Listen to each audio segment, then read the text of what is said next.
The examination of infants differs from adult examinations and even those of older children. An examination of this nature will benefit from an efficient sequence of examination, plus the clinician's flexibility to respond to the infant's level of cooperation. You will find that the infant's level of development affects the degree of cooperation. A 3-month-old infant will normally lift the head and clasp the hands. By 6 months, infants normally roll over, turn to voices, and reach for objects, including those in your hands. A 1-year-old may be standing and putting everything in their mouth, including any equipment you might set down within their reach. Temperaments vary. Some infants respond positively to new stimuli, including you. Others may respond to you intensely or negatively. You can increase the chances of obtaining cooperation by considering the following tips. Try to examine infants 1 to 2 hours after feeding, when they are most responsive and liable to be less cranky. Ask the parent about the infant's strengths in order to elicit useful developmental and parenting information. Begin by discussing with the parents any concerns or questions they may have. This is also a time to talk about strategies to optimize the health and well-being of their infant. With the patient's health history in mind, and after good hand hygiene, you are ready for the physical examination.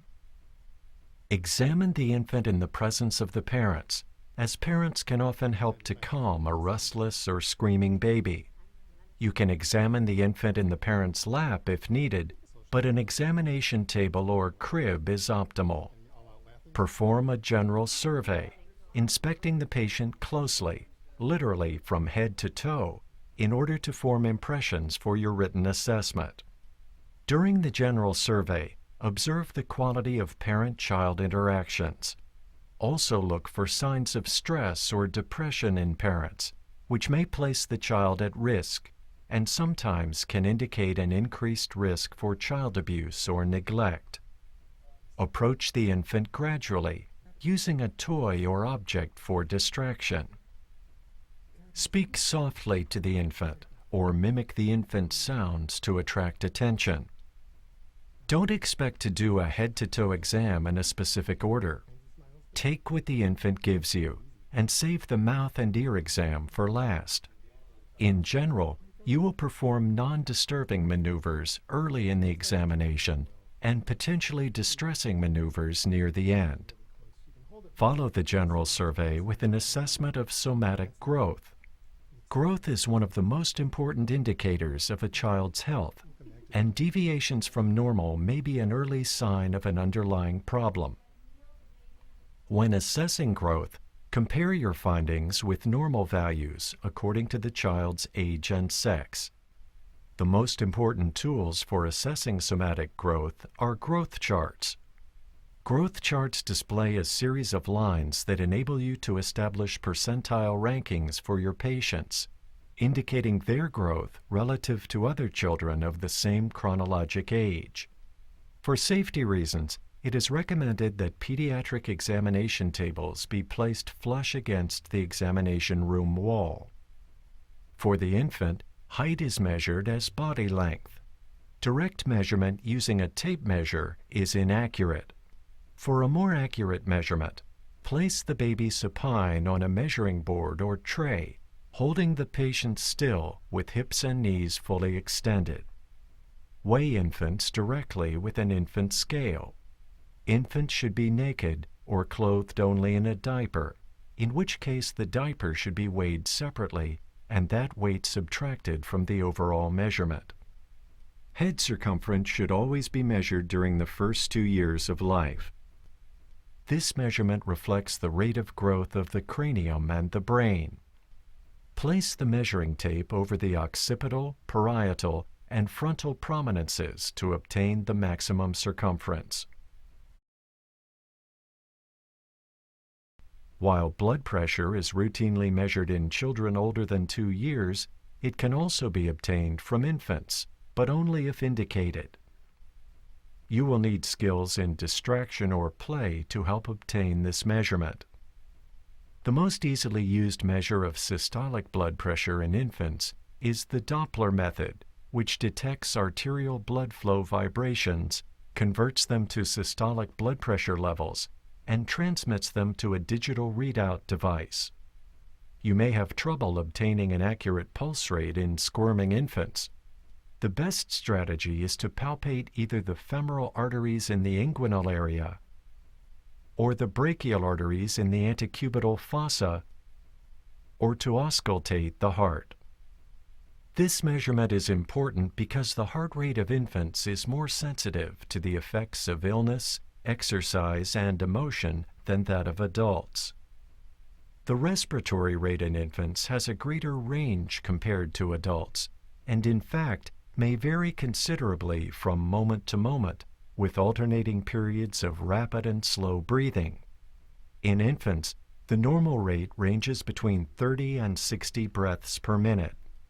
Ideally, the respiratory pattern should be observed for at least 60 seconds to assess both the rate and pattern. Because fever is so common in children, obtain an accurate body temperature when you suspect infection. Auditory canal temperatures are considered accurate. The technique for obtaining rectal temperature is relatively simple. Place the infant or child prone on the examining table, on the parent's lap, or on your own lap. Separate the buttocks with the thumb and forefinger on one hand, and with the other hand, gently insert a well-lubricated rectal thermometer to a depth of 2 to 3 centimeters. Keep the thermometer in place for at least 2 minutes. The average rectal temperature is higher in infancy and early childhood, usually 99 degrees Fahrenheit until after 3 years, and may fluctuate as much as 3 degrees during a single day.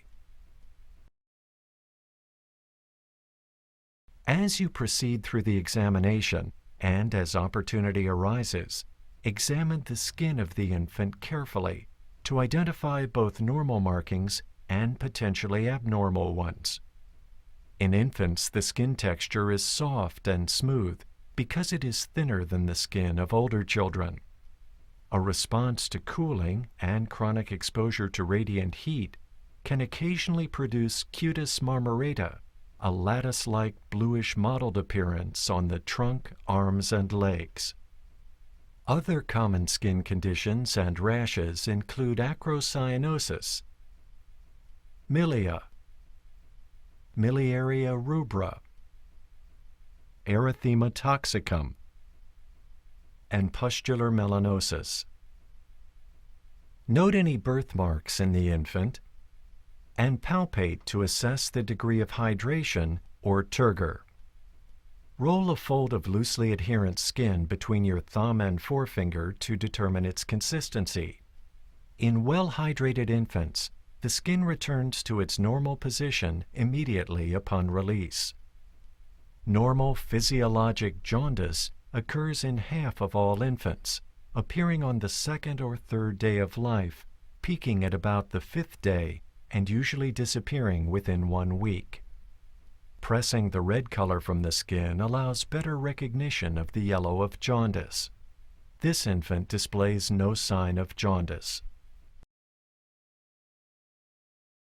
When examining the head of the infant, you'll find that the bones of the skull are separated from one another by membranous tissue spaces called sutures.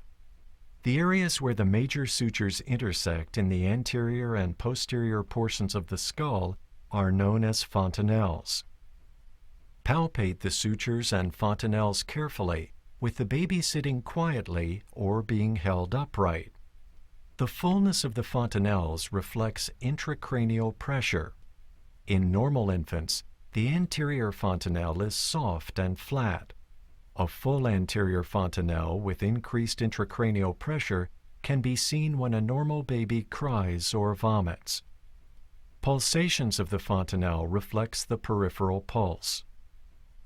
Assess the symmetry of the skull. Several conditions can cause asymmetry of the skull in newborns and infants. Some are normal or benign, while others reflect underlying pathology.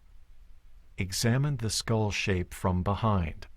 Asymmetry of the cranial vault, or positional plagiocephaly, occurs when an infant lies mostly on one side, resulting in a flattening of the parieto-occipital region on the dependent side. It normally disappears as the baby becomes more active. But plagiocephaly may also reflect injury to the sternocleidomastoid muscle, or premature closure of the sutures, craniosynostosis. Next, check the face of the infant for symmetry. Then, concentrate on forming an overall impression of the facies. It is often helpful to compare the face of the baby with the face of the parent. A systematic assessment of a child with abnormal appearing facies can identify specific syndromes. Percuss the cheek to check for Chvostek's sign, which is present in some metabolic disturbances and occasionally in normal infants. Percuss at the top of the cheek, just below the zygomatic bone in front of the ear, using the tip of your index or middle finger.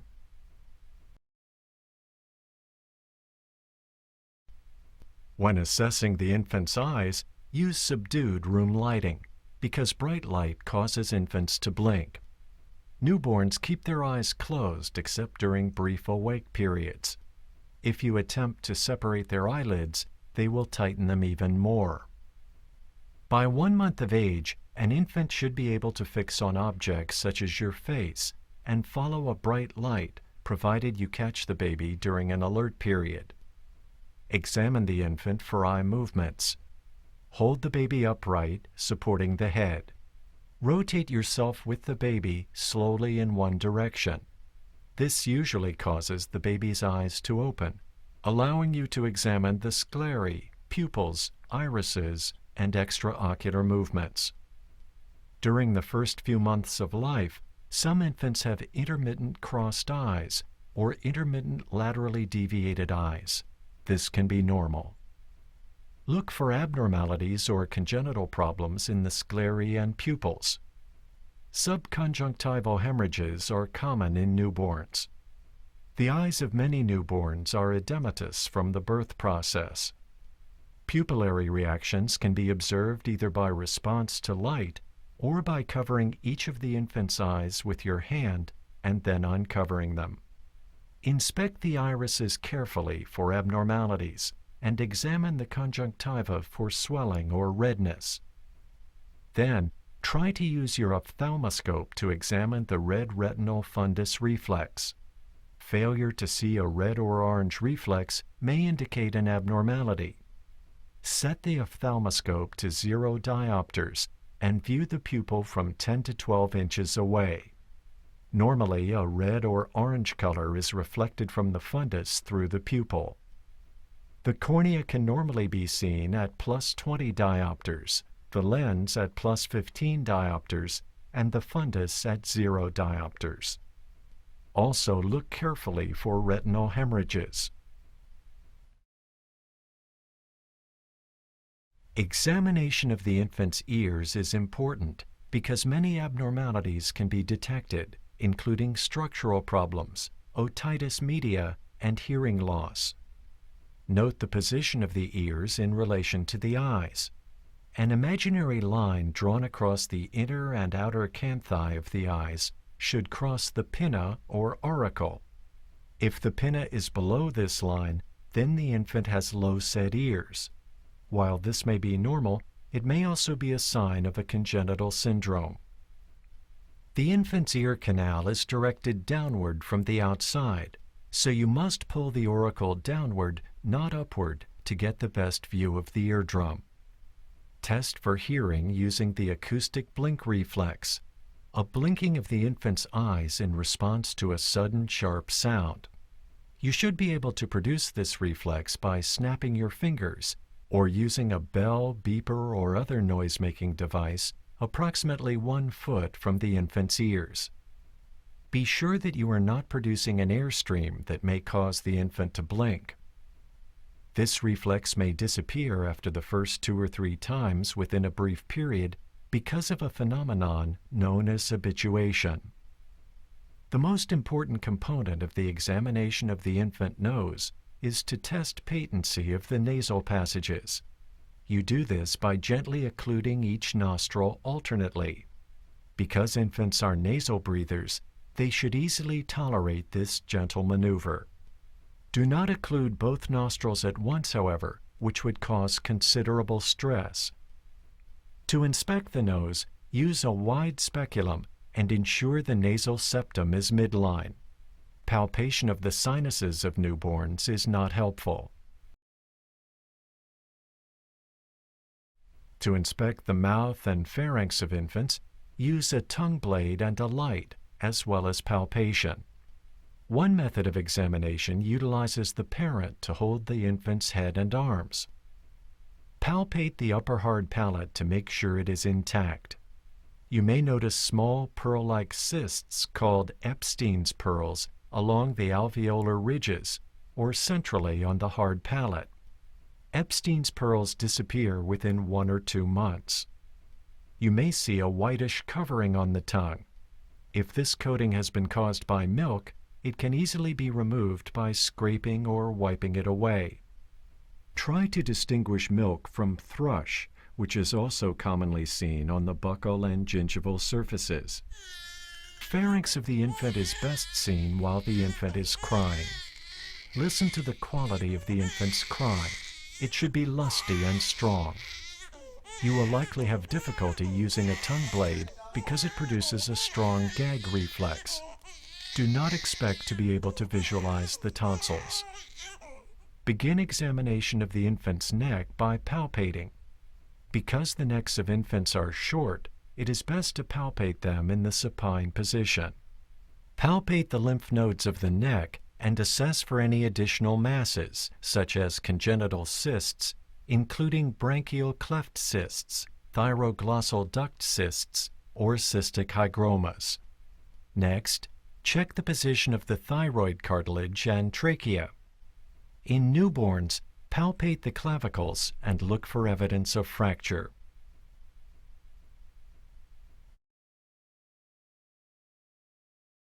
Carefully assess respirations and pattern of breathing.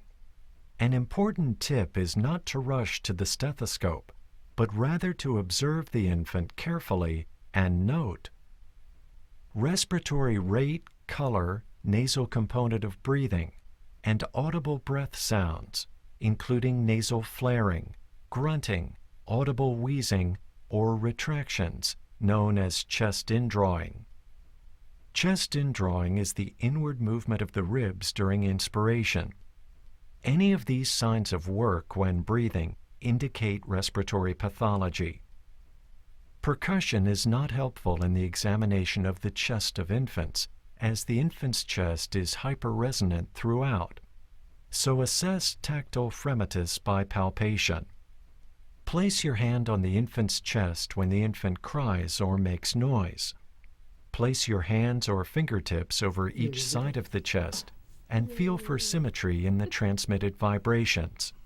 Next, begin auscultation. Breath sounds are louder and harsher in infants than in adults because the stethoscope is closer to the origin of the sounds. Also, it is often difficult to distinguish transmitted upper airway sounds from sounds originating in the chest. Upper airway sounds tend to be loud, transmitted symmetrically throughout the chest, and loudest as you move your stethoscope toward the neck. They are usually inspiratory, coarse sounds. Lower airway sounds are loudest over the site of pathology, are often asymmetric, and may occur during expiration. Expiratory sounds are generally from an intrathoracic source, while inspiratory sounds can arise from an extrathoracic airway, such as the trachea, or an intrathoracic source. The characteristics of the breath sounds, such as vesicular and bronchovesicular, and of the adventitious lung sounds, such as crackles, wheezes, and rhonchi, are the same as those for adults, except that they may be more difficult to distinguish in infants and often occur together. Before examining the heart itself, carefully observe the skin for cyanosis. The best place to ensure that the infant is pink is to look in the mouth. A true pink, the color of a strawberry, is normal, while cyanosis appears more like the deeper red of a raspberry. Acrocyanosis is important to detect. While it may be a normal response to exposure to cold air, it may also reflect congenital cardiac abnormalities as well as respiratory diseases. Observe the infant for general signs of health. The infant's nutritional status, responsiveness, happiness, and irritability are all clues that may be useful in evaluating cardiac disease. Observe the respiratory rate and pattern to help distinguish the degree of illness and cardiac versus pulmonary disease. While respiratory disease tends to cause work of breathing, cardiac disease in infants tends to cause peaceful tachypnea. Palpate the peripheral pulses. The brachial artery pulse in the antecubital fossa is easier to feel than the radial pulse at the wrist. Feel the femoral pulses, which lie at the midline just below the inguinal crease, between the iliac crest and the symphysis pubis. This is particularly challenging in squirmy, chubby infants, but it is important to assess because coarctation of the aorta can cause absent femoral pulses on the affected side. One trick is to flex the infant's thighs. The infant will likely stretch them out a bit and allow you to palpate in the inguinal canal. You should also try to palpate the dorsalis pedis and posterior tibial pulses, although these may be difficult to feel. Note that the point of maximal impulse is often not palpable in infants. Next, place your hand on the chest to feel for thrills. The rough, vibrating turbulence of thrills within the heart or great vessels is quite rare in infants. You can evaluate the heart rhythm more easily by listening to the heart rather than by feeling the peripheral pulses. Auscultate using the diaphragm and the bell of your stethoscope to evaluate the S1 and S2 heart sounds carefully. They are normally crisp. You can usually hear the second sounds, or S2, at the base separately, but they should fuse into a single sound in deep expiration. A split S2 may be detected in neonates who are quiet or asleep. Hearing a split S2 reduces the likelihood of serious congenital cardiac defects. If S2 is detected, listen for the intensity of the aortic or first component, which is normally louder than the second component, the pulmonic sound. Third heart sounds that are low-pitched and early diastolic may be detected best at the lower sternal border, or right ventricular area. They reflect rapid ventricular filling and not disease. Fourth heart sounds are not often heard in children and are low-frequency, late diastolic sounds occurring just before the first heart sound. You might even hear an apparent gallop in the presence of a normal rate and rhythm. This is normal in infants. Remember that infants breathe rapidly, so you will need to mentally subtract the sounds of respiration from the heart sounds. One of the most challenging aspects of the cardiac examination of infants is the evaluation of heart murmurs. Characterize heart murmurs by noting their specific location. For instance, locating a murmur in the left sternal border is less helpful than describing the location as the left upper sternal border. Listen for systolic or diastolic murmurs as well as third heart sounds. Fourth heart sounds are rare in newborns. Most children will have one or more functional or benign heart murmurs at some point in their childhood. With time and practice, you will improve your ability to differentiate between these murmurs and the unusual or pathologic ones. While examining the breasts of both the male and female newborn, you'll find they are often enlarged as a result of the effects of maternal estrogen. Such enlargement may last several months. The breasts also may be engorged with a white liquid, sometimes colloquially called witch's milk. This finding may last for the first week or two of life. Inspect the abdomen of the infant with the baby lying supine. The normal infant's abdomen is protuberant as a result of poorly developed abdominal musculature.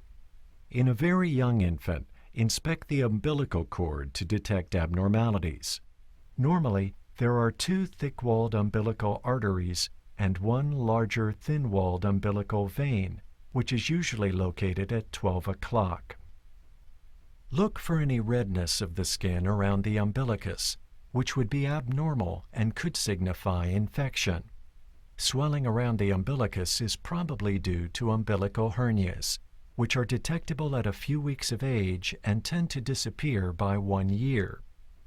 You may notice a diastasis recti in many normal infants.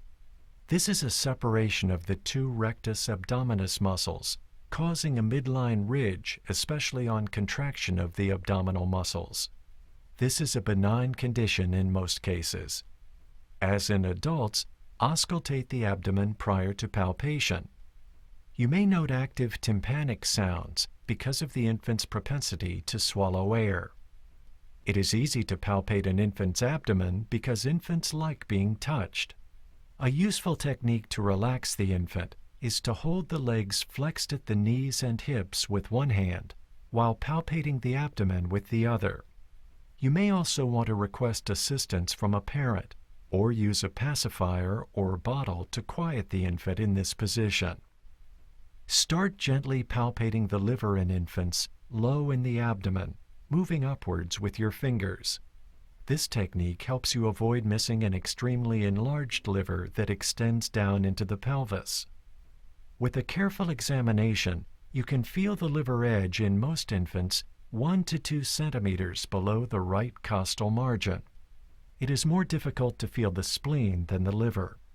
The spleen is soft with a sharp edge and projects downward like a tongue, normally 1 to 2 centimeters under the left costal margin. You may be able to palpate the kidneys of infants by carefully placing the fingers of one hand in front of and those of the other hand behind each kidney.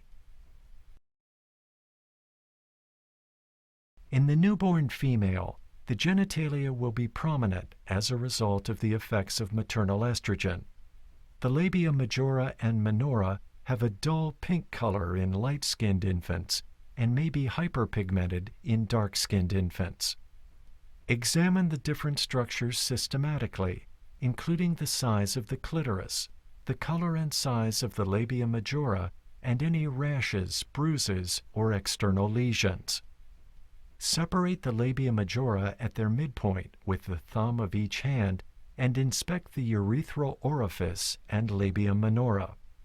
Assess the hymen, which is a thickened avascular structure with a central orifice covering the vaginal opening. Begin examination of the infant male genitalia with inspection.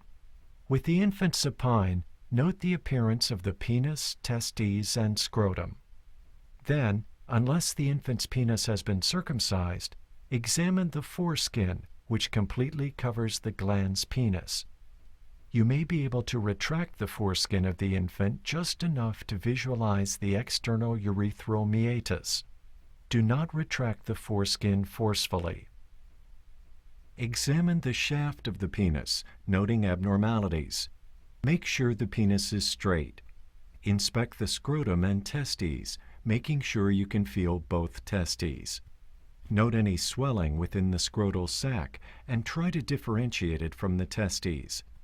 Familiarizing yourself with the appearance of the genitalia at different ages will help you recognize normal variations from subtle abnormalities. For infants, the rectal examination consists of visual inspection of the anus. Digital examination is not routinely performed unless pathology is suspected.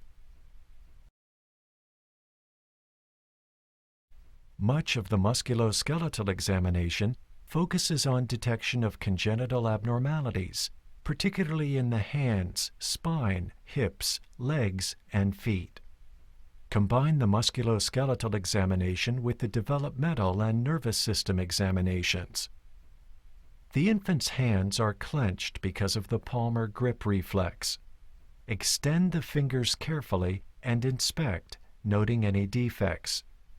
Palpate along the clavicle, noting any lumps, tenderness, or crepitus that may indicate a fracture. Carefully inspect the spine. Major defects such as a meningomyelocele will be obvious, but look also for subtle abnormalities, including pigmented spots, hairy patches, or deep pits, particularly along the midline. Palpate the spine in the lumbosacral region. Examine the infant's hips carefully for signs of dislocation. Two techniques are especially helpful. For the Barlow test, hold the legs as shown and rotate your hands outward, seeing if the femoral head feels stable or moves laterally. Movement of the femoral head signifies laxity and a dislocatable hip. For the Ortolani test, again hold the legs as shown and rotate your hands the other way, inward, until each knee touches the table. A palpable movement of the femoral head back into place is abnormal. It is important to examine the legs and feet to detect developmental abnormalities. Assess symmetry, bowing, and torsion of the legs. There should be no discrepancy in leg length. Some normal infants exhibit twisting or torsion of the tibia inwardly or outwardly on the longitudinal axis. Parents may be concerned about a toeing in or toeing out of the foot and an awkward gait in toddlers, all of which are usually normal. Tibial torsion corrects itself during the second year of life after months of weight bearing. Finally, examine the feet of the infant. At birth, the feet may appear deformed from retaining intrauterine positioning, often being turned inward. Manipulate the affected foot. A normal foot should be easy to correct to neutral and even to an overcorrected position. Scratch or stroke along the outer edge of the foot to see if it assumes a normal position. The normal infant's foot has several features that, while they may initially concern you, are benign. The foot appears flat because of a plantar fat pad. There is often inversion of the foot, elevating the medial margin. The infant may exhibit adduction of the forefoot without inversion, or even adduction of the entire foot. Each of these normal variants tends to resolve within 1 or 2 years. The examination of the nervous system in infants includes techniques specific to their particular age. Because neurologic abnormalities in infants often present as developmental abnormalities, these two examinations need to proceed together. First, assess the mental status during alert periods. If the baby is transiently too drowsy, return at a later time. Assess motor function and tone by carefully watching the infant's position at rest and then testing resistance to passive movement. Assess tone as you move each major joint through its range of motion, noting any spasticity or flaccidity. Hold the baby in your hands to determine if the tone is normal, increased, or decreased for age. You can test for the infant's sensory function only in a limited way. Test for pain sensation by flicking the infant's palm or sole with your finger. Observe for withdrawal, arousal, or change in facial expression. Do not use a pin to test for pain. Testing an infant's cranial nerves requires special methods that differ from those used for older patients. Cranial nerve 1, which mediates sense of smell, is difficult to test in infants. Cranial nerve 2 mediates vision, while cranial nerves 3, 4, and 6 mediate extraocular movement. These nerves can be tested by having the baby regard your face or a moving toy that has no sound. Look for facial response and tracking. Cranial nerves 2 and 3 control response to light. To test, raise the baby to a sitting position to open the eyes. Use a light and test for optic blink reflex. You may also use the otoscope without a speculum to assess pupillary response. Cranial nerve 5 can be assessed by testing the rooting reflex and the sucking reflex. Cranial nerve 7 innervates all muscles of facial movement and expression. Observe the baby crying and smiling while you assess symmetry of the face and forehead. Cranial nerve 8 mediates hearing and vestibular function. Test acoustic blink reflex and tracking in response to sound. Cranial nerves 9 and 10 mediate the sensory and motor functions of the palate, pharynx, and larynx. These nerves are assessed by observing the infant's coordination during swallowing and by testing for a gag reflex. Cranial nerve 11 innervates the sternomastoid muscles and upper trapezius muscles and is assessed by observing the symmetry of the infant's shoulders. Cranial nerve 12 mediates motor functions of the tongue, affecting articulation of words. Observe coordination of swallowing, sucking, and tongue thrusting. The deep tendon reflexes are variable in newborns and infants because the corticospinal pathways are not fully developed.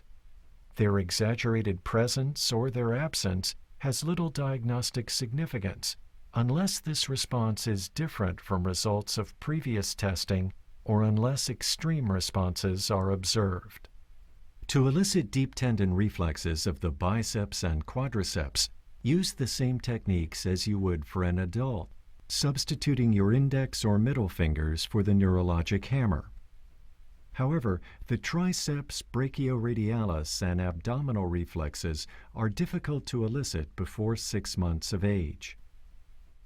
Although a normal flexion plantar response is obtained in 90% of infants, a positive Babinski response to plantar stimulation, that is, dorsiflexion of the big toe and fanning of the other toes, can be elicited in some normal infants until 2 years of age.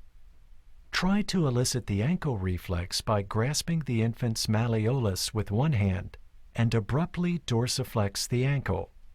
You may note rapid rhythmic plantar flexion of the foot in response to this maneuver. Up to 10 beats can be normal, but 1 to 2 beats are most common. The infant's developing central nervous system can be evaluated by assessing infantile automatisms called primitive reflexes.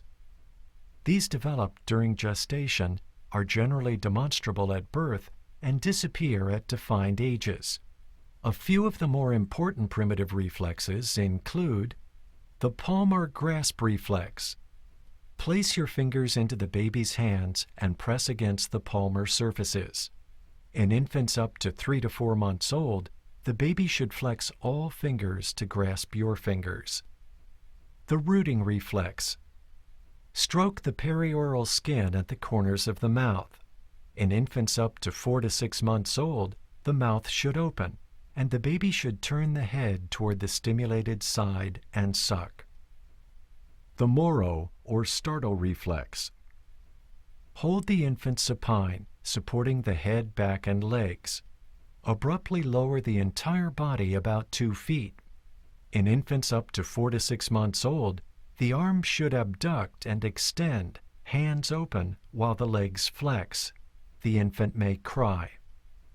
Abnormalities in these primitive reflexes merit more intensive investigation.